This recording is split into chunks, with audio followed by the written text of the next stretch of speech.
Hello, my friends, Amy Esther here, and today we are talking about something that I hate very, very much, and that is night terrors. I suffer from pretty bad night terrors, and I'm 26 years old. I know it's not very common when you're older.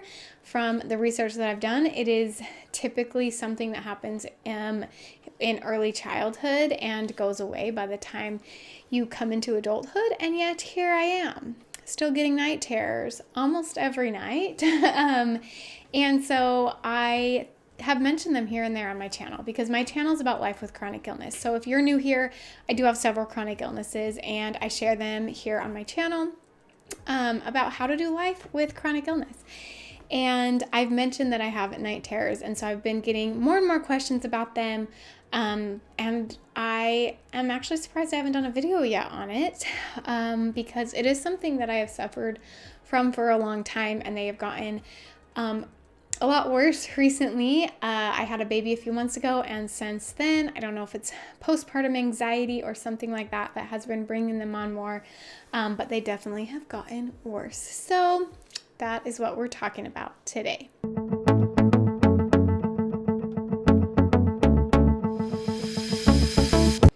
And if you're new here, make sure you subscribe to my channel because I make videos about life with chronic illness and when you don't get enough sleep and when you have anxiety and when you have mental illnesses and physical illnesses and all the things. And I should mention, as a little disclaimer, I am not a medical professional. I am not a doctor. I'm just a woman who lives with chronic illnesses and lives with night terrors and is sharing her story and information that I have learned about night terrors as I've done my own research, as well as things that I've experienced from being someone who lives with night terrors. And so if you have any questions about this, please talk to your doctor, or please do your own research. I am not here to diagnose you with night terrors or anything. I am just here to share some information with you. So now that we've gotten that out of the way, let's talk about what is a night terror, and how is it different from a nightmare. So night terrors, or sometimes referred to as sleep terrors, are episodes of extreme fear. So it could be the feeling of falling or seeing things. For me, it's typically I see stuff. So I might see a person, I might see spiders or snakes in my bed, or I might see the ceiling falling down on me.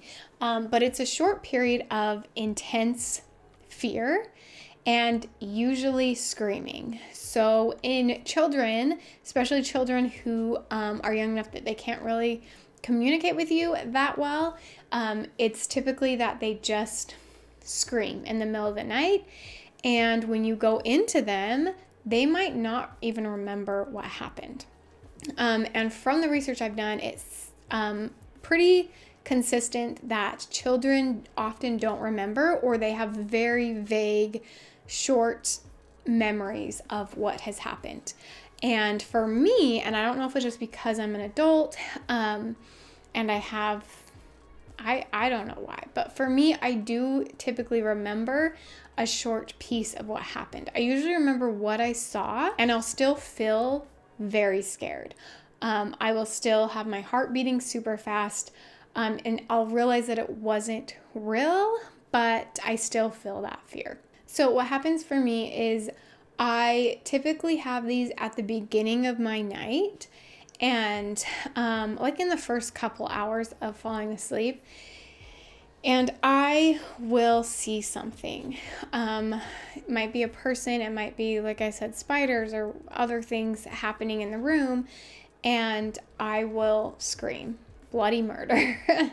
And I remember what happens, at least a piece of it, and so I usually remember thinking, I need to wake my husband up.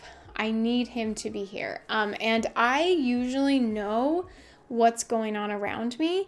For example, I have night terrors when I go to sleep at a different place. So say we stay in a hotel one night, or we stay with my in-laws or my parents or something. If I stay in a different room, I typically always have a night terror in that new space. I don't know why, but it usually does happen, and I will basically feel like I'm awake and asleep at the same time, because it's almost as if I'm dreaming with my eyes open, because I will be in the place where I am physically, unlike a nightmare or a dream where I'm somewhere else, right?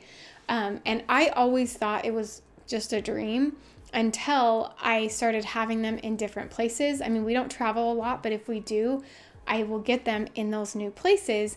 And so I know that my eyes are open because I will see what's going on around me. I will see whatever space I'm in, obviously typically my bedroom, but if I sleep somewhere else, I see that place. And then I will see whatever the night terror is about. I will see that like almost like hologram in my room. The scariest ones for me are definitely if it's a person. I will see a person coming at me or a person like coming towards me this way. And those are the ones I scream the loudest. Or if I see something harming my husband, for example, I'll see like a dresser falling on him, I will scream really, really loud. And there are times where, for example, I just had a baby, and so typically my husband and I go to bed together, but since we have a younger baby who needs to eat a little bit more, my husband will feed him a bottle a little bit after I go to bed. I'll go to bed around 9, he'll feed him a bottle around 11. So he's been staying up a little bit later than me, and so I know in my night terrors right now that my husband's not with me, so I scream louder because I think that I need to get his attention because I know he's in the other room. And I scream loud enough that I've woken up my children before. I scream loud enough that I've lost my voice by the next day. It's just gone. We used to live in a basement apartment, and I screamed loud enough that even though we were in the basement, and then the family who owned the home had 2 stories above that, and they slept 2 stories above, they would hear me sometimes. And it's really bad because it's the middle of the night and I scream as loud as I possibly can. And then when I scream, it typically wakes me up. And then I realize it wasn't real. However, I still feel scared. I still have my heart beating super fast, and I still have a hard time falling back asleep. So I typically will get up, I will get a drink of water, I will, use the bathroom and kind of try to calm myself down. And then my husband will always just help me get calmed back down because I almost always wake him up. I wouldn't say every time, sometimes they're a little bit quieter because my husband is a very heavy sleeper, but very often I scream extremely loud. Okay, so let's talk about who gets night terrors. So from the research that I did, I will link down below the websites that I found any information from. But from the research I did, it said that upwards of 40% of children will experience night terrors at some point in their lives, and very few adults will. And every website I looked at, everything I researched, didn't talk much about adults because it's very rare in adults. So if you are listening to this, and maybe you're just listening to this because you follow me and you're just like, what the heck is wrong with this girl? She has so many problems and she wakes up screaming in the middle of the night, and you just want to know about my night terrors. So happy to have you. Welcome here. But if you are watching this because you suffer from night terrors and you get them as an adult, would you please let me know that I am not the only one, because seriously, I'm struggling to find a lot of information about adults. Everything I read says so much about children, and then like in small print at the very end, it'll say, and a small percentage of adults will get it. But there's really not a lot out there on it. And I don't know the exact sleep science behind it. I just know that it occurs between sleep cycles, which does make a lot of sense to me as I've had children and kind of learned about sleep cycles, trying to get my children to sleep better. I've done a lot of research on sleep, and as well as having troubles with insomnia and things. So I definitely know that it occurs between sleep cycles. And when you're going through sleep cycles, you basically wake up a tiny bit and then you go back to sleep. That's why sometimes babies have a hard time sleeping through the night, because they wake up a little bit, but they don't know how to put themselves back to sleep.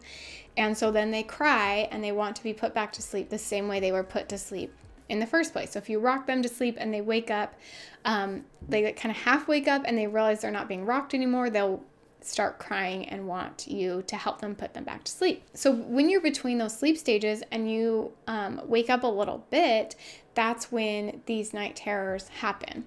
And usually they're in the first third of the night, according to the research that I did. And from my own experience, I don't remember ever having one and at the second half of my night, unless I've been woken up in the middle of the night and I go back to sleep. That's the only time I'll have one later in the night.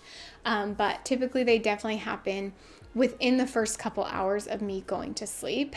And I'm not sure exactly the science behind that. I just know it's something to do with the sleep stages that we go through during that time of the night. So what is the difference between a night terror and a nightmare? I will just explain from my experience what I consider a night terror versus a nightmare. So to me, a nightmare is when I'm fully asleep. I am usually not in my bed in the nightmare. I'm just in a random place, and I definitely experienced nightmares. I've been going through just really intense nightmares and night terrors recently with some anxiety I've been experiencing, which if you want some videos about anxiety, I will link them down below because I also experienced that, because why not? So nightmares are I'm fully asleep. Night terrors, I'm half asleep.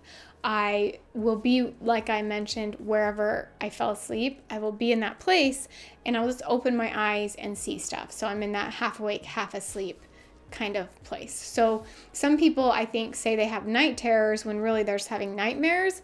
But night terrors or sleep terrors are when you are half awake. Let's talk about some of the problems that come from night terrors. The first is sleepwalking can occur, which can be very dangerous. It can disturb your sleep and make it so you don't get good quality sleep, which is, in my case, I feel like it makes me not get very good sleep, not only because it wakes me up, but then I'm scared to go back to sleep. I don't want to have another one. I'm scared to go to sleep in the first place. I really struggle with night anxiety because I'm just terrified every time I go to sleep because I know that I'm going to have another night terror and I hate them. It's, even though I know it's not real and I'm an adult and I can rationally understand that it wasn't real, I still feel scared and I still have that heart pounding, heart racing that I just hate the feeling of. It's terrifying, especially when I see people in my room. It makes me feel like, I've never really said this out loud, but sometimes it makes me feel like my house is haunted or something. I sound crazy, but I just see people in my room almost every night, and so it's very, very, very terrifying. So it does disrupt your sleep, which can be really hard. It also can disrupt others' sleep, and I think that's a really hard thing because I wake my husband up all the time. Now, he does fall asleep pretty easily. He's not really one like me that once he gets woken up, he can't fall back asleep. He can fall back asleep, but it's still really hard. No one wants to be woken up to a scream. Other issues that can come with it is it typically goes along with other disorders such as insomnia or anxiety, bipolar, depression. I think it's very normal to have your night terrors triggered by anxiety or PTSD, something else I deal with because of some things in my past, and it's just hard. And I work with a therapist on this as well as a life coach to try to get through this anxiety and PTSD and night terrors that I have. So if you are experiencing other mental illnesses on top of night terrors, I highly recommend getting some help on that because it really does help. I think the hardest thing for me is just that my bed is associated with anxiety now. I'm scared to go to bed, which I used to love sleep. I, in college, went to bed at 9, woke up at 5. And even though I still had occasional night terrors at that time, it wasn't to the point where I was just terrified to sleep all the time like it is now. So if you can get help, definitely do. Some other things that might trigger your night terrors might be light. I definitely find that if I wear an eye mask, it's better. I always thought it was just because I couldn't see anything. I don't know if that's true or not, but I try to wear an eye mask. However, I am a human being, and so it always falls off and it won't stay on my face. And so I typically still have them because it will slide off my face. But I swear when my eyes are covered and I can't like fully open them in between my sleep cycles, it makes them better. So I try to keep my house very dark at night. Also like sounds outside of just white noise. I almost always have one when my husband gets up, if I'm in between a sleep cycle and he is, for example, right now, like I said, he's going to bed a little bit later than me. And when he gets into bed, if I'm in between sleep cycles at that time, which of course he has no idea, so he can't change that, I always have one. Some other research I've done has talked about being in an unfamiliar sleep environment, and that definitely happens for me, like I mentioned. So if you're in just somewhere where you're not used to, you wake up a tiny bit, you realize you're not in the right place, and it throws off craziness in your brain. So you can also have it triggered just by genetics, like it just would be more common with certain people.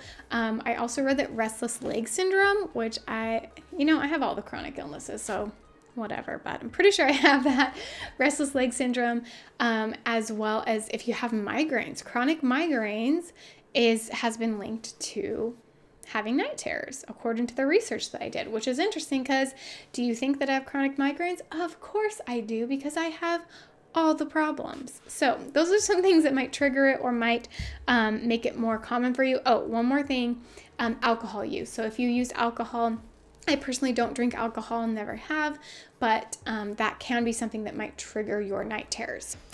I'm just sitting here making this video on night terrors, and then my husband walked by and I thought, he should share a little bit of his side of living with someone who has night terrors. It sucks. Well, okay, let me clarify.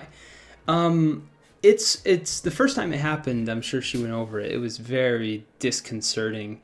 And, ever since, it's been one of those things that when I go to bed, it's always in the back of my mind. It's like, oh, is she going to start screaming? Luckily, it hasn't always been super bad. It's sort of off and on. She'll sometimes have a lot, many nights in a row. I will say, however, that as someone who has a partner who has night terrors, I would like to communicate to you, and I often try to, and I'm sure that if your partner has to go through you having night terrors or whichever way around it is, we know it's not your fault. I know it's not your fault.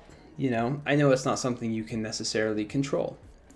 And so it never, while it may be shocking in the moment, while it may be like one of those times where you wake up and your heart's just pounding and you go, oh my goodness. I mean, and then she starts screaming about how the back door is unlocked or something, but you definitely locked it. But anyways, the way I see it, it's as normal to me now as, any idiosyncrasy a partner could have. I don't think of Amy as strange or weird for having night terrors. And honestly, I'm fortunately a pretty good sleeper. I sleep very deeply and I fall asleep quite quickly. It wasn't always the case though. I used to have some pretty bad we should talk about another video. We'll do an insomnia video. We'll do an insomnia video. We'll have Josh guest star. I'll talk about all my ailments with that. But nowadays, I'm pretty lucky.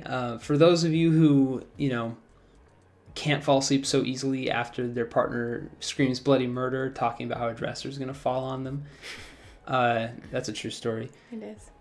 I would just recommend patience, and when all else fails, reducing the amount of stress in your life, I think, is probably the go-to way to treat it. We have more treatments we're going to talk about when Josh was gone. Yes. But... anyways, yeah. Okay. Thanks for letting me guest star. Okay, let's thank Joshua for guest starring. He was just kind of walking by. I heard him out there, and I thought, you know what? This affects him as well. So it's kind of interesting to hear from his side.